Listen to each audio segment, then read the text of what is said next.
Imagine planning your next vacation. I really want you to just visualize this for a second.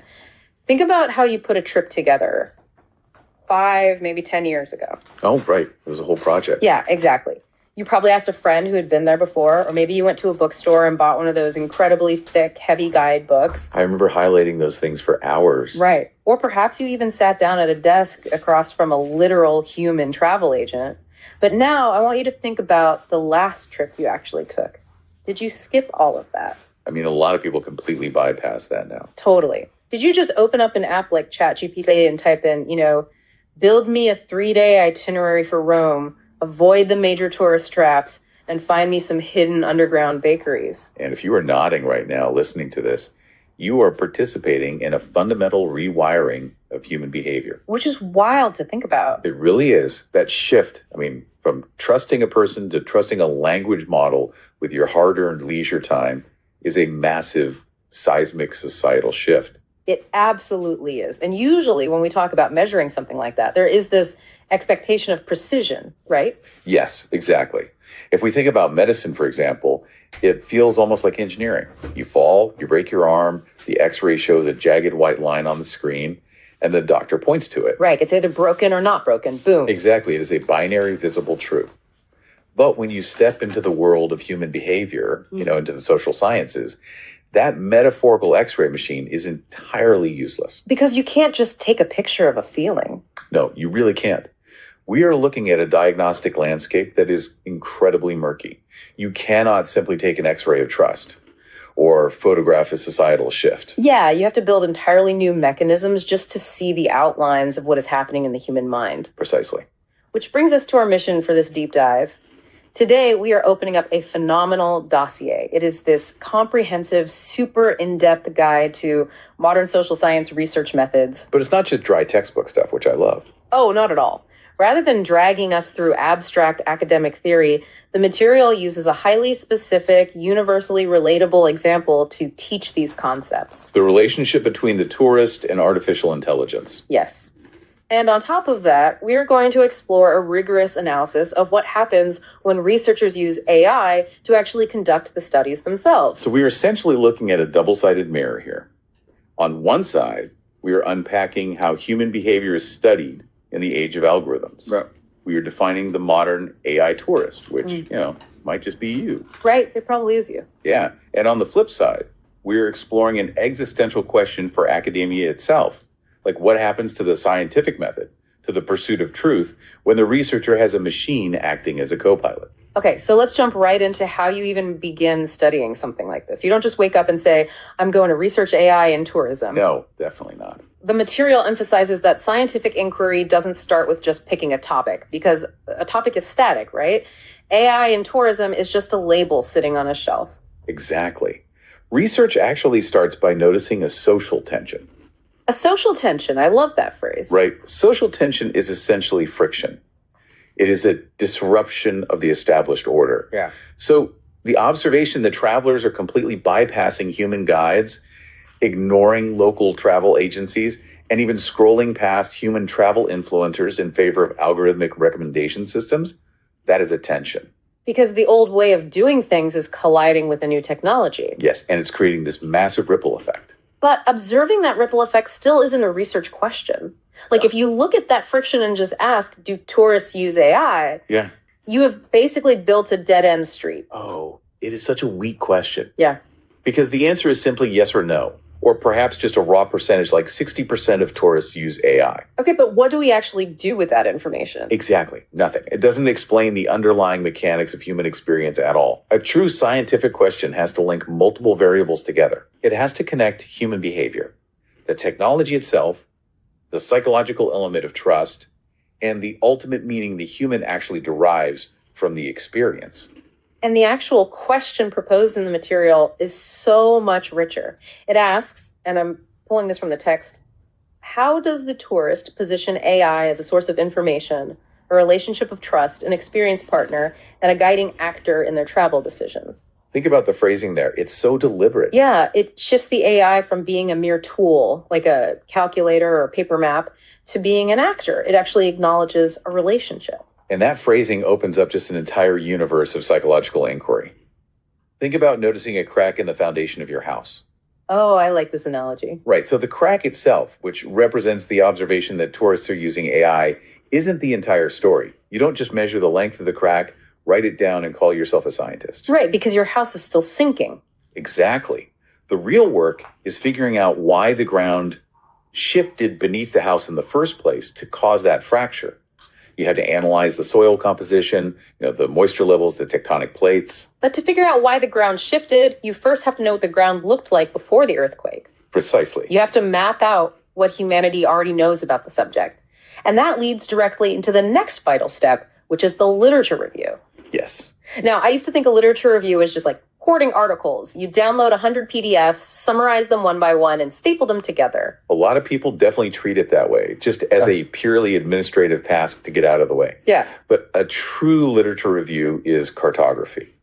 You are building a map of an intellectual wilderness to find what scholars call the research gap. And this mapping process happens in stages, right? First, you do the broad sweep. You type those wide net keywords into academic databases, like artificial intelligence in tourism, ChatGPT in travel planning, human AI interaction. You are really just trying to spot the major mountain ranges and rivers of the topic. And when you do that broad sweep for AI in tourism, you quickly realize that a massive portion of recent work is heavily focused on operational efficiency. Right, like the business side of things. Exactly. It's almost all written from the perspective of the corporation. How does AI help a massive hotel chain with dynamic pricing? How are reservation systems automated? How quickly can a chatbot resolve a lost luggage complaint? Which is useful, but it's not about the tourists' feelings. No, not at all. So once you see those big mountains of corporate research, you have to do the second sweep and separate the concepts. Because the tourist's relationship with AI is not a single solid block. It breaks down into these highly intricate psychological sub-areas. Yeah, like you have trust. Meaning, does the tourist actually believe that AI won't send them to a restaurant that closed 3 years ago? Or you have intent to use. Like, are they actually willing to pull the app out in the middle of a busy street when they're lost? Right, and perceived benefit.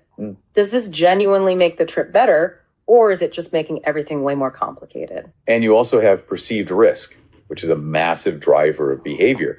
Is the user terrified of a data breach? Are they worried the algorithm is manipulating them to spend more money at a specific store? Oh, that's a huge one. Right. And what about the concept of human contact? Can an algorithm truly replicate the warmth of a local guide sharing a personal story about the city they grew up in? Probably not. But so if you are a researcher building this map, how do you actually prevent yourself from getting lost in the weeds? Like, how do you know when a blank spot on your map is actually an important research gap and not just a topic nobody cares about? That is the million-dollar question. Because, I could probably find a gap in the research regarding the impact of AI on, left-handed travelers visiting European aquariums on Tuesday afternoons. But that doesn't mean it matters. That's hilarious, but exactly true. You have to anchor the academic gap to a real-world consequence. And the material highlights this brilliantly by pointing to a recent report from the OECD. That's the Organization for Economic Cooperation and Development, right? Yes. And they released a report specifically focused on tourism and AI. And that report doesn't just talk about theoretical psychology. It waves a massive red flag about consumer safety, algorithmic transparency, and data protection as tourism becomes hyper-personalized. Wow. Okay. So when a massive global economic organization is raising alarms about the safety of algorithms steering tourists around cities, it instantly validates the research. Precisely. It proves this isn't just navel-gazing in a university basement. This has massive policy and economic implications. Exactly. The literature map shows us that past studies obsessed over technical efficiency, how fast the machine works. But the vital unmapped territory is the psychological and cultural experience of the traveler. So the real gap is that we do not adequately understand how tourists experience AI, not just as a piece of software, but as a trusted or doubted or even manipulative guiding actor in their real lives. Right. And once you have identified that beautiful, terrifying blank spot on the map, you need the right tools to actually venture into it. Which brings us to the research toolbox. We are talking about the mechanisms used to measure the unmeasurable. Now, social science methodologies can easily sound overwhelming, but they actually fall into incredibly logical categories. Yeah, let's break them down. Okay, let's look at how we categorize research by its purpose. There are essentially four main types here. The first is exploratory research. Which is exactly what it sounds like. You are parachuting into totally unknown territory. You aren't testing a strict hypothesis because you don't even know what the variables are yet. You are just trying to figure out the right questions to ask. Right. The material cites a study on customer experiences with physical robots in hospitality. They weren't testing if the robots increased sales by 10%.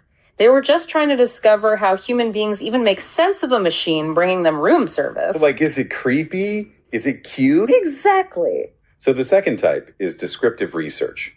This is taking a snapshot of the current reality. Right. It answers the fundamental what is happening question. Like, what percentage of international arrivals in a given city are using an AI planner? Yes.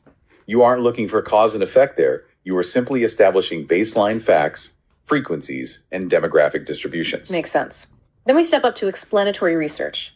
This is where you hunt for the why. This is the meaty stuff. Yeah, here is where you test relationships and cause and effect dynamics. Like, does a tourist's underlying trust in technology directly increase their intention to actually follow an AI-supported travel plan? And this is where you encounter those scary-sounding statistical terms like regressions or structural equation modeling. Right, which sounds like rocket science. Let's clarify what those terms actually mean in practice. Structural equation modeling, or regressions, are basically just statistical ways of proving that one thing actually drives another rather than them just happening at the exact same time. Oh, like correlation versus causation. Exactly. If you notice that people who use AI also eat a lot of gelato in Rome, a regression helps you mathematically prove whether the AI usage caused the gelato eating or if it's just a totally random coincidence. You are trying to isolate the true drivers of human behavior amidst all the noise. Okay, that makes it so much clearer. Finally, under the category of purpose, we have predictive research. This is forecasting, right? Yes. Like, will travelers who demonstrate a high level of trust in AI today be the primary consumers of fully AI-curated, zero human contact tour packages 5 years from now? And this kind of research leans heavily into machine learning algorithms and decision trees, which are essentially complex flowcharts trained on historical data to actually predict future human behavior. So that categorizes the research by its ultimate goal, but we also have to categorize it by time. Right, the temporal dimension. We have cross-sectional versus longitudinal research. Okay, break those down for me. Cross-sectional is exactly like taking a photograph. It is fast, economical, and captures a single frozen moment in time. You survey 1,000 tourists about their AI usage in the summer of 2026. You get a perfect image of that exact season. But a photograph can't show you movement. You can't see where the person in the photo is actually walking. Exactly. That is where longitudinal research comes in. This is taking a video instead of a photo. Oh, I like that. You study the exact same phenomenon, often the exact same group of people over a long period. You survey a group of travelers about their trust in AI in 2026. Then you survey them again in 2027 and again in 2028. Which is huge, because in a field evolving as violently fast as artificial intelligence, seeing how trust degrades or strengthens over time is infinitely more valuable than just a single snapshot. Absolutely. So now we have our purpose and our time frame. The next logistical hurdle is actual data collection. Like, how do you extract this information from a living human being? Right. There are four primary pillars here. First, and definitely most ubiquitous, are surveys. Oh yeah, we've all taken those. Surveys are the absolute workhorse of social science. They are incredible for gathering massive amounts of structured surface-level data very quickly. You can measure variables like perceived benefit or privacy anxiety across 10,000 people in a week. Right, you see a statement like, I trust this app with my location data, and you have to check a box from 1 to 5, ranging from strongly disagree to strongly agree. Which is called a Likert scale. The Likert scale, yes. It forces your complex emotional state into a clean, simple number. But a survey on a Likert scale absolutely cannot capture the nuance, the hesitation, or the context of human emotion. No, it really can't. Which leads directly to the second method, the interview. The interview lets you actually talk to them. Yes. Interviews allow you to access the meaning behind the action. If a survey tells you a tourist abandoned an AI itinerary halfway through the day, the interview lets you sit down and ask why. And the tourist might say, well, the AI was highly efficient, but I realized I was just staring at my phone and ignoring the architecture. I felt really disconnected from the city. Exactly. You cannot fit that profound realization into a 1 to 5 checkbox. It just doesn't fit. So what's the third method? The third method is observation. This is literally just watching what people do in their natural environment. Which is vital because human beings are notoriously unreliable narrators of their own lives. Oh, 100%. Yeah. What we say we do on a survey often differs widely from what we actually do in reality. Totally. You might set up at a tourist information center and just watch people interact with an AI kiosk. Do they look confident? Do they get frustrated after 30 seconds and walk over to the human attendant? You observe the physical reality of the interaction. And the fourth method is document analysis. This involves analyzing existing digital or written records. The material had a really creative application of this, right? Yes. A highly creative application would be generating 50 travel itineraries for a specific coastal region using an AI model. And then you cross-reference those AI itineraries against the official promotional materials created by that region's local tourism board. Wow, so you're comparing how the machine sees the city versus how the actual locals see it. Exactly. How is the AI constructing the reality of that destination differently than the humans who actually live there? That is such a compelling concept. But for a social tension as complicated as the AI tourist, you can't just pick one of these tools and call it a day. No, you really can't. The material makes a powerful argument that you need a mixed method approach. Specifically, it advocates for an exploratory sequential mixed method. That is a mouth. It is, but it makes perfect sense when you break it down. Human behavior regarding trust in a completely novel technology has both measurable dimensions and deeply interpretive dimensions. You cannot launch a mass survey asking people to rate their trust in an AI guide if you don't even know what the concept of trust looks like in that specific context yet. Right. Does trust mean they believe the data is accurate? Or does trust mean they feel emotionally supported? You don't know until you ask. So the exploratory sequential mixed method solves this by breaking the research into phases. Phase 1 is purely qualitative. Oh, okay, meaning words, not numbers. Yes. You sit down and do deep, open-ended interviews with maybe 30 travelers. You are just hunting for hidden dimensions, things you never would have thought to put on a multiple-choice test. Right, like maybe during an interview, a traveler admits they feel a weird sense of guilt using an AI instead of paying a local human guide. Exactly. You wouldn't know to measure technological guilt until you actually heard someone talk about it organically. So once you have uncovered those hidden dimensions, you shift into phase 2, which is scale development. This is where you transition. You take the raw, messy quotes from those 30 interviews and distill them into specific survey items. You turn that passing comment about guilt into a standardized Likert scale statement. Something like, I feel that utilizing an AI guide rather than a local human expert diminishes the ethical value of my travel. Perfect, yes. Yeah. And then you launch phase 3. Quantitative testing. Yeah. You take that newly minted, custom-built survey and blast it out to 1,000 tourists. So now you can see if that feeling of guilt was just one person's quirk, or if it is a statistically significant phenomenon occurring across the entire population. The true beauty of this sequential approach is that it prevents the researcher from imposing their own biased assumptions onto the population.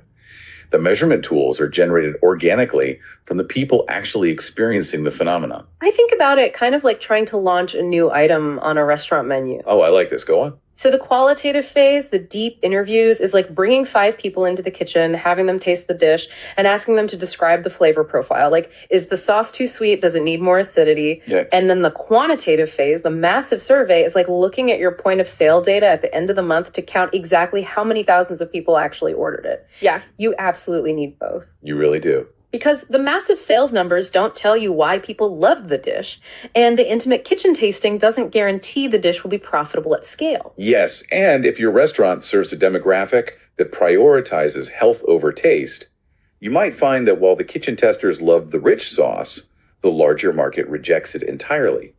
The two methods really balance each other. It's a perfect pairing. But here is the critical pivot. The tools you lean on, whether you favor the intimacy of the interview or the hard numbers of the survey, depend entirely on how you view reality itself. And that brings us to the philosophical foundation of all this, the 4 paradigms. The paradigms, yes. And I have to admit, paradigm is one of those words that usually makes my eyes glaze over. It sounds like dense, impenetrable academic jargon. Oh, it absolutely does. But applying these philosophical lenses to the AI tourist makes them instantly, vividly understandable. Because a paradigm is really just a fancy word for a foundational belief system. It is how the researcher defines truth itself. Okay, so let's walk through them. The first lens is the positivist paradigm. This is the classic hard science perspective. It operates on the core belief that social reality is objective, tangible, and governed by discoverable laws, much like physics. So if you are a positivist researcher studying the AI tourist, you genuinely believe you can isolate and measure trust the exact same way a meteorologist measures barometric pressure. Exactly. You build very rigid hypotheses. Hypothesis A, perceived time-saving benefit positively correlates with the intention to utilize AI route planning. You gather thousands of surveys, you run your structural equation modeling, and you either prove or disprove the law. It is clean, it is mathematical, and highly structured. But in stark contrast to that, we have the interpretive paradigm. This approach throws out the idea of an objective, measurable social reality completely. It argues that the social world only exists through the meaning that human beings assign to it. Reality is essentially constructed in the mind. Yes. So an interpretive researcher doesn't care about proving a statistical law between two variables. They ask a much messier question. They want to know, how does the traveler make sense of this machine? Right, like in the mind of the user, is the AI acting as a subservient secretary? Is it a knowledgeable local friend? Or is it a manipulative authority figure? And if 10 different tourists use the exact same app and have 10 wildly different emotional reactions to it, the interpretive researcher says all 10 of those realities are equally true. Wow, that is a massive shift from the positivist view. It really is. And then we introduce the concept of power with the critical paradigm. The critical researcher isn't just looking at emotional meaning.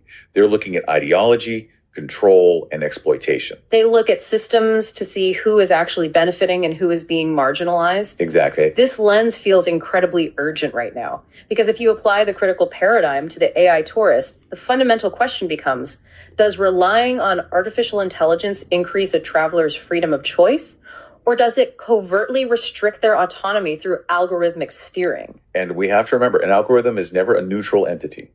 It is a piece of code designed by a corporation, almost always optimized for profit, engagement, or partner promotion. So true. When you stand in a new city and ask your phone for a restaurant recommendation, the AI isn't just acting as an unbiased directory.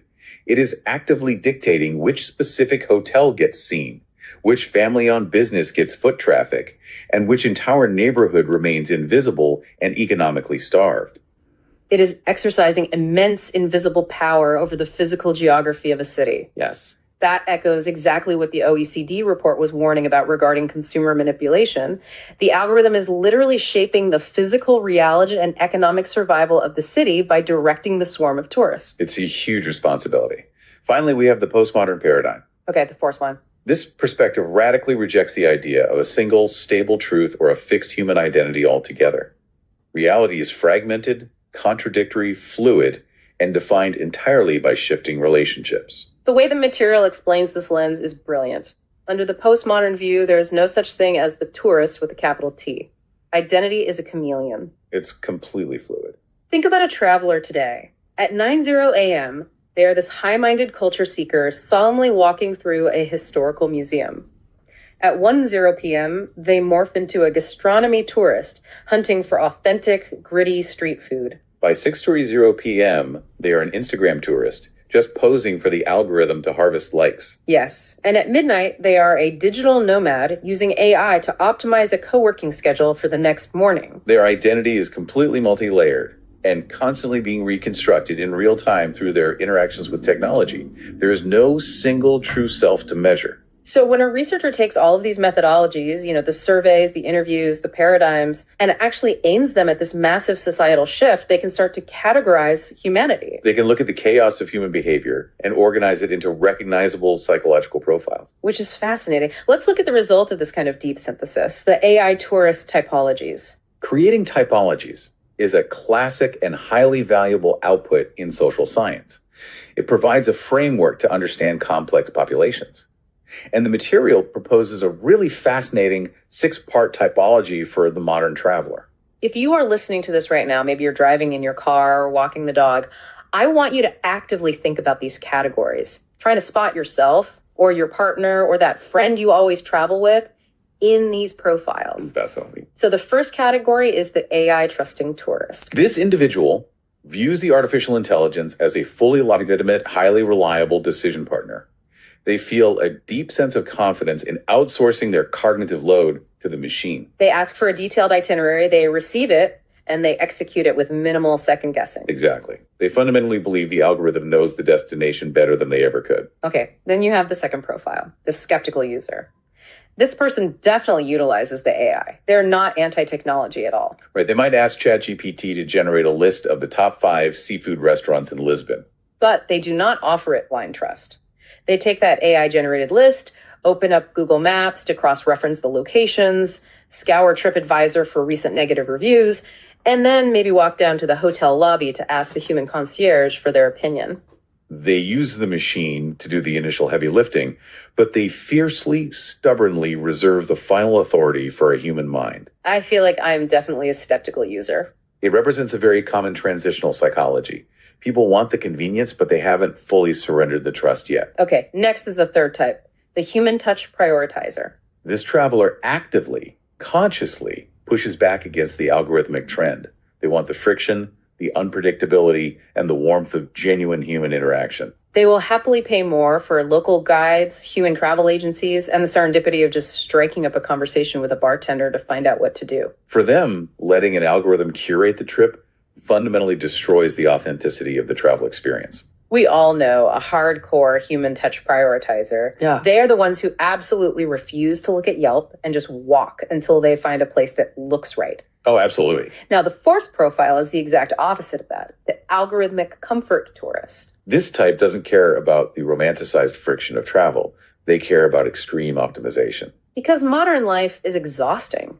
Decision fatigue is a real psychological burden.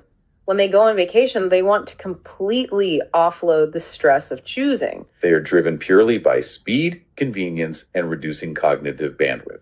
If an AI can shave 45 minutes off their transit time and guarantee a decent meal, they are entirely sold. Building on that, the algorithmic comfort tourist isn't necessarily lazy, right? They are just prioritizing a seamless experience over a serendipitous one. That's a great distinction. But the fifth profile introduces a completely different barrier, the privacy-concerned tourist. This individual perfectly understands how useful the AI could be, but they maintain a strict, anxious distance due to data security fears. They refuse to feed their real-time location data, their personal preferences, or their family's travel dates into an opaque corporate language model. They are acutely aware of the power dynamics we discussed earlier in the critical paradigm. Which makes total sense. And finally, the sixth profile, the experience hunter. This is usually a highly digitally literate user who employs AI not for basic comfort or standard planning, but to hunt down the bizarre, the unconventional, or the hyper niche. They really know how to prompt the machine to bypass the generic tourist traps. Exactly. They use AI to find underground, brutalist architecture tours, hyper-local punk rock shows, or specific culinary experiences that no traditional printed guidebook would ever have the space to include. It is a remarkably comprehensive framework, and it holds immense practical value. Like if you run a regional tourism board, a boutique hotel, or if you are an independent walking tour guide, you can use this typology to adapt your entire business model. Oh, absolutely. The human walking guide shouldn't even try to compete with an app on efficiency to win over the algorithmic comfort tourist. It's a losing battle. Right, they will never win that. Instead, they must double down on storytelling, emotional resonance, and deep local connection to monopolize the human touch prioritizer. Creating a nuanced typology like that requires an incredible amount of human insight. I mean, a researcher has to read through hundreds of pages of interview transcripts, analyze survey data, and somehow see the hidden matrix connecting it all. It's exhausting work. But what if that researcher didn't have to do it alone? What if they had a machine capable of processing millions of words a second, helping them see those exact patterns? Now we are getting into the really wild stuff. This brings us to the second half of the material, and arguably the most mind-bending part of this entire discussion. The role of AI in actually producing the science itself. We are shifting from studying the AI tourist to studying the AI academic. And it is a paradigm shift in every sense of the word. Generative AI is fundamentally, irreversibly revolutionizing the daily workflow of scientific researchers. We have moved so far beyond simple grammar checkers or citation formatters. Oh, completely. We are talking about machines acting as high-level cognitive assistants. The material refers to these applications as practical magic, And looking at the specific prompts they suggest, I have to agree. Imagine you are a first-year PhD student staring at a blank screen, completely overwhelmed by the scope of your field. It's a terrifying feeling. The material shows how you can use AI to map the wilderness. You don't ask it to write your paper, because that's obviously academic fraud. Instead, you ask it to structure the chaos. You might type in a prompt like, I'm designing a study on the tourist's relationship with artificial intelligence. Break this broad topic down into specific sub-research streams regarding trust psychology, data privacy, user experience, and the impact on local human guide services. And in mere seconds, the AI generates a comprehensive conceptual map. It outlines the intersections of AI trust relationships, algorithmic steering, chatbot adoption rates, and destination image production. It provides the researcher with a structural skeleton that might have taken a human advisor 3 weeks to articulate. But the workflow examples get so much more creative than just mapping. My absolute favorite is the literature matrix. Well, this one is a game changer. Let's say you have 20 dense, 30-page academic PDFs sitting on your desktop. You feed those documents into the AI and give it this prompt. Analyze these 20 articles. Create a table with the following columns: author, year of publication, core topic, theoretical framework used, methodology, sample size, key findings, and stated research gap. The reduction in cognitive load there is genuinely staggering. Historically, a graduate student would spend weeks agonizingly reading through those PDFs, highlighting text, and manually typing that data into a massive Excel spreadsheet. And by the time they finished the administrative extraction, their mental energy was completely depleted. Exactly. Now, the machine executes that extraction instantly. It preserves the researcher's highly valuable cognitive bandwidth for the actual work of science: synthesis, critical thinking, and theory building. You can literally look at that instantly generated matrix and ask the AI a synthesis question. Like, based on the methodologies of these 20 papers, what is the most common limitation? And the AI might scan the matrix and reply, 17 of these 20 papers rely exclusively on quantitative surveys. There is a systemic lack of qualitative, interview-based narratives in this specific niche. Boom. You have just found your robust, defensible research justification. It's incredible. But okay, here is the concept that genuinely stopped me in my tracks. The material calls it reverse mentorship. Yes. It suggests giving the AI a prompt like this: act as my senior doctoral advisor, review the methodology section I have just written, and relentlessly aggressively critique the weaknesses in my research design. It is a brilliant application of algorithmic roleplay. The AI might process your text and output. Your sample size of 50 is insufficient for the regressions you intend to run. Your connection to the interpretive paradigm is philosophically inconsistent with your survey design. You have failed to account for demographic bias in your selection process. Wow. It acts as an incredibly rigorous stress test for your methodology before you ever have to present it to a real human committee. You can even instruct it to simulate a harsh peer reviewer for a top-tier academic journal and demand it gives you 3 reasons why your paper should be rejected immediately. That's intense, but I actually have to push back on this a little bit. I am fascinated by the reverse mentorship idea, but doesn't this start to cross a line? How do you mean? Doesn't this feel like outsourcing the exact kind of critical thinking that is supposed to make someone a PhD in the first place? Like, if the machine maps the topic, extracts the literature, finds the gap, and critiques the methodology, what is the human actually doing? It is a deeply valid concern, and it strikes right at the heart of modern academic anxiety. But the critical distinction to understand here is the difference between generation and evaluation. Okay, unpack that for me. The AI generates the critique based purely on statistical pattern recognition of millions of other academic critiques it was trained on. It is mathematically predicting what a critique sounds like. But the human researcher must evaluate whether that generated critique is actually valid, logical, and applicable to their highly specific context. Ah, I see. The AI might suggest a research gap that sounds impressive, but is logistically impossible to actually measure in the real world. The researcher's role is shifting from being a manual generator of raw text to being a high-level editor, curator, and ultimate judge of ideas. Okay, so it's less like having someone take the test for you and more like having a tireless sparring partner in a boxing gym. That's a perfect analogy. The partner throws endless combinations of punches so you can practice your blocking, your footwork, and your counterattacks. But the sparring partner isn't fighting the actual championship match for you. You still have to step into the ring alone. Exactly. Another fascinating workflow suggested in the text is the AI research diary. At the end of a long day of field work or reading, a researcher dumps all their fragmented, messy notes into the system and asks, based on my observations today, what conceptual links or recurring themes am I failing to notice? It acts as a cognitive expander, sort of widening the researcher's peripheral vision. Exactly. But relying on a machine to think alongside you is a very dangerous tightrope walk, which makes the ethical boundaries outlined in the material absolutely vital. We are not operating in the Wild West anymore. Not at all. The material leans heavily on established ethical frameworks from global entities like UNESCO, the OECD, and the European Commission.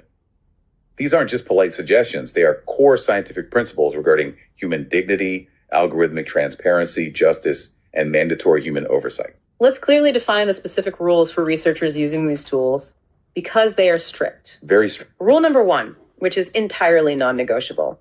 AI is not and can never be an author.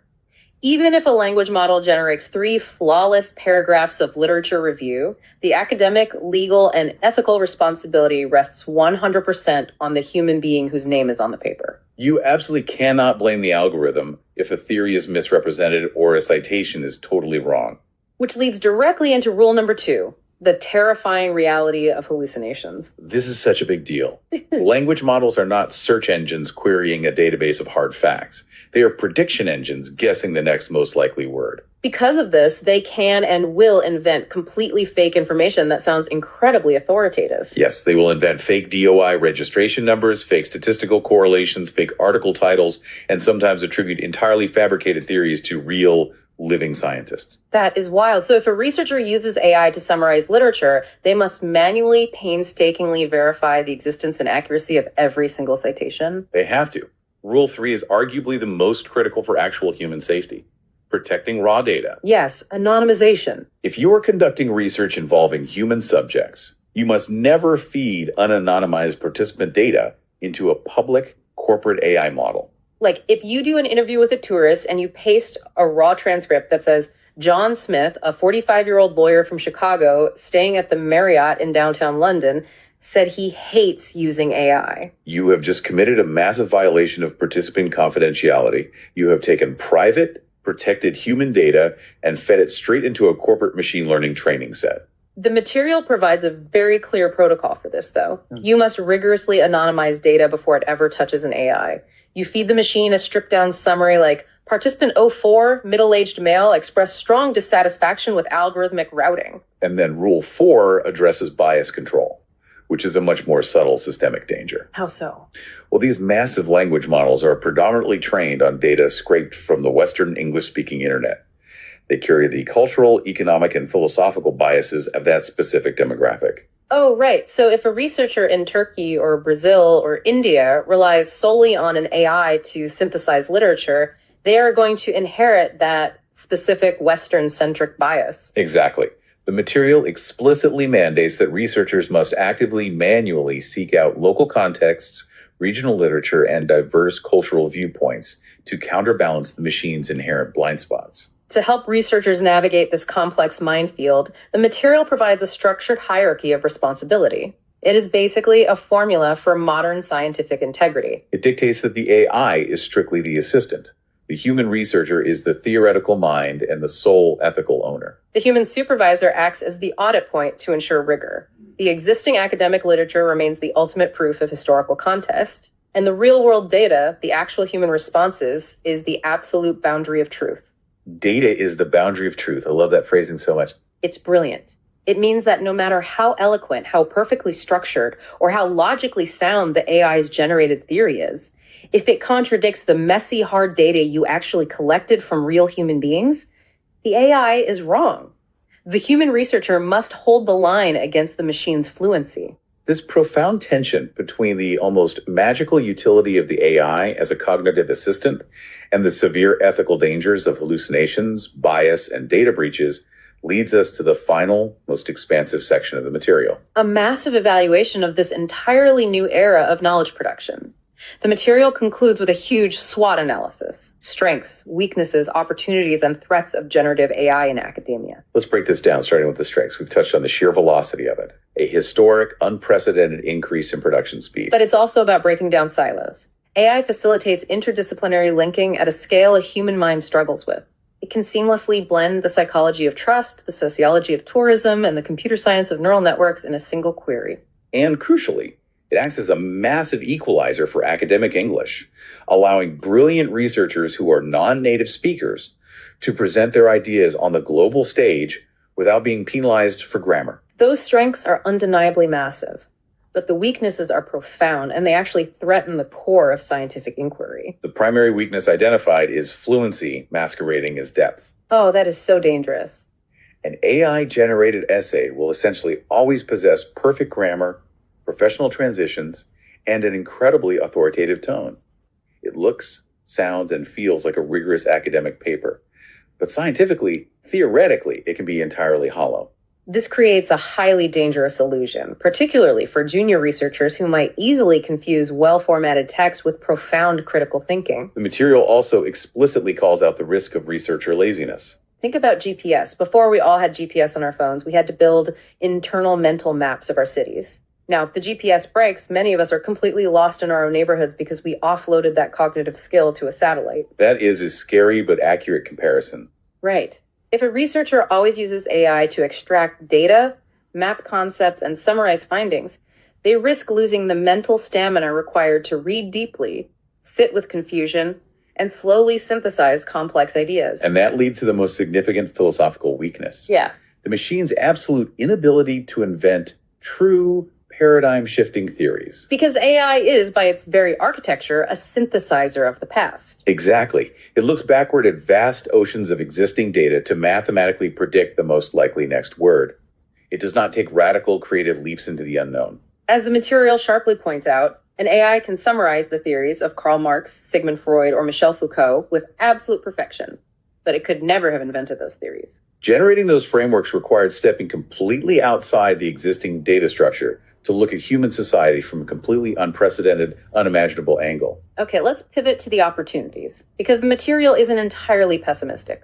It predicts the birth of AI-augmented research not as a novelty, but as the standard global paradigm. It envisions a future where every single doctoral student, regardless of their university's funding, has access to a 247 personalized, highly rigorous academic mentor. It points toward the democratization of elite analytical tools for developing nations. And it highlights how this technology is spawning entirely new fields of human inquiry, disciplines that literally did not exist a decade ago. It lists emerging fields like algorithmic hospitality, digital tourist psychology, and AI ethics and travel. It is literally a gold rush of new human knowledge. But hovering directly over those incredible opportunities are the threats.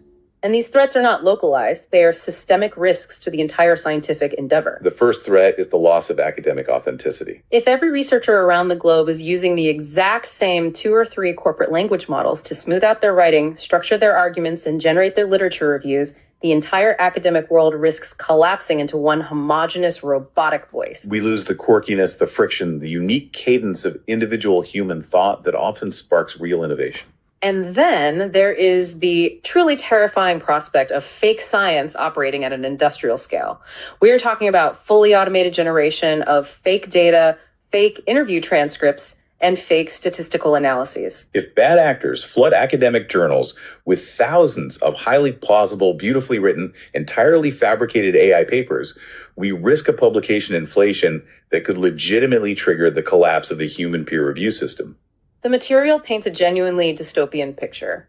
AI-written papers being blindly reviewed by AI-assisted reviewers, accepted by AI-managed editorial systems, resulting in a closed, meaningless loop of mechanized academic production where no human being ever actually learned anything. That is the ultimate nightmare scenario. It represents the hollowing out of the entire scientific record. You know, digesting all of this, it really makes me think of the fashion industry. How so? Well, relying entirely on AI to generate research feels exactly like fast fashion. A machine can pump out trendy, professional-looking, perfectly stitched papers at an unbelievable speed, looks fantastic on the rack, it serves a quick purpose. Right. But true theoretical tailoring, like the haute couture of ideas, the intricate, bespoke garments of thought that actually change how humanity sees the world, that still requires a human master craftsperson.